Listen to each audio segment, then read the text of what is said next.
귀하는 정부의 저출생 대책으로 시행되는 추천 맞선 결혼법의 적용 대상자로 선정되었으니 동봉해드리는 초대장을 참조하여 국가주도 맞선에 응할 것을 통지합니다.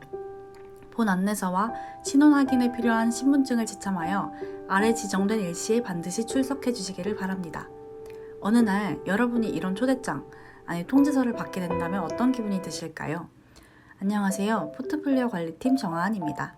이번 달 제가 소개할 책은 초대장 표지와 제목이 정말 돋보이는 결혼 상대는 추첨으로 라는 책입니다. 이 책은 가키야 미우가 쓴 소설책입니다. 저자는 고령화와 청년 실업과 같은 사회 문제를 바라보는 날카로운 시선과 생생한 인물 묘사로 많은 독자들의 공감을 얻고 있습니다. 주요 저서로는 우리가 알고 있는 70세 사망법안 가결, 노후 자금이 없습니다 등이 있습니다. 70세 사망법안 가결에서 고령화 문제에 대한 새로운 법안이 시행되며 이야기가 전개되는 것처럼 이번 책에서는 비용과 출생률 저조 등의 문제로 정부가 저출생 대책으로 미혼 남녀에게 결혼 상대를 배정해주는 파격적인 법안을 내놓습니다. 이른바 결혼 추첨 제도.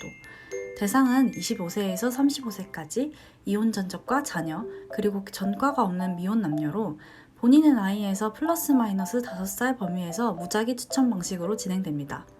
맞선 상대가 마음에 들지 않는 경우 2회까지는 거절할 수 있고 3회까지 모두 거절한 경우 테러 대책 활동 후방지원대, 통칭 테러 박멸대에서 2년간 복무해야 합니다.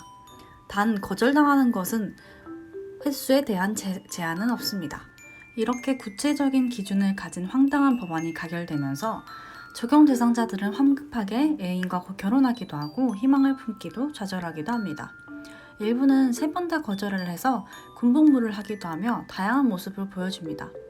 소설에서는 엄마에게서 독립하고 싶은 간호사 요시미, 인기 없는 시스템 엔지니어 다스이코, 애인인 람보와의 결혼을 꿈꾸는 라나, 그런 라나와 결혼하기 싫은 람보, 이렇게 4명의 등장인물 중심으로 서로 연관되어 이야기가 진행됩니다. 등장인물의 사실적인 심리묘사와 결혼 추첨 제도가 진행되면서 파생되는 다양한 문제들을 통해서 여러 가지 생각을 해볼 수 있는 흥미로운 책입니다. 처음 책을 접했을 때는 국가가 개인의 결혼에 개입을 한다는 것이 너무 자기적이다라는 생각이 들면서 비슷한 소재의 영화 더 랍스터가 떠오르기도 했습니다. 참고로 이 영화에서는 커플이 되지 못하면 강제로 동물로 만들어버립니다. 동물로 만든다는 것보단 덜하지만 결혼 추첨 제도도 얼토당토하지 않는 제도이지 않나 생각하기도 했었는데 책에서 이 제도를 뒷받침하는 정책으로 예를 든 중국의 한자녀 정책, 그리고 우리나라의 60년대에서 80년대에 걸친 산하 제한 정책이 있었던 것처럼 이 제도도 있을 법도 하겠네라는 생각이 들기도 했습니다. 참고로 작가인 가키야 미우는 이렇게 자신의 작품을 시작할 때 만일 이러이러한 법률이 제정된다면 우리 생활이 어떻게 변할까 하는 상상으로 작품이 시작되는 경우가 많다고 한 인터뷰에서도 이야기도 했는데 그래서인지 정말 사실적으로 묘사되어 흡입력이 높아 금방 읽을 수 있었던 것 같습니다. 무거운 주제를 드라마 보듯이 가볍게 서술하여 킬링타임용 책으로는 제격인 것 같습니다. 2019년에 우리나라에 번역되어 처음 소개되어서 작가의 신간인가 라는 생각도 했는데요. 사실 이 책은 2010년에 처음 출간되었던 책입니다. 벌써 10년도 넘은 책인데도 현실에 반영되는 게 놀라웠습니다. 영화로도 만들어지면 재밌겠다고 생각했었는데 이미 이 책을 원작으로 한 드라마도 만들어졌다고 합니다. 우리나라에서는 웨이브에서 볼 수 있습니다. 책의 해설 마지막 부분이 공감되어 나누며 마치겠습니다. 요즘은 설마 이런 법은 없겠지 싶은 법이 자꾸자꾸 만들어지고 있습니다. 어쩌면 이 소설도 현실이 될 날이 올지도 몰라요. 그러나 인간은 일단 자유를 맛보면 예전으로 돌아가지 못합니다.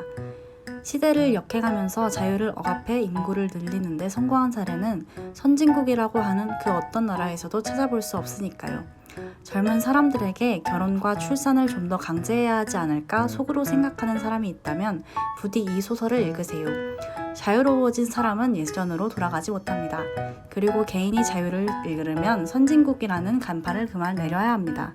추천 맞선 결혼법의 결말이 어떻게 됐는지 마지막까지 읽으시면 이해하실 겁니다. 시청해주셔서 감사합니다.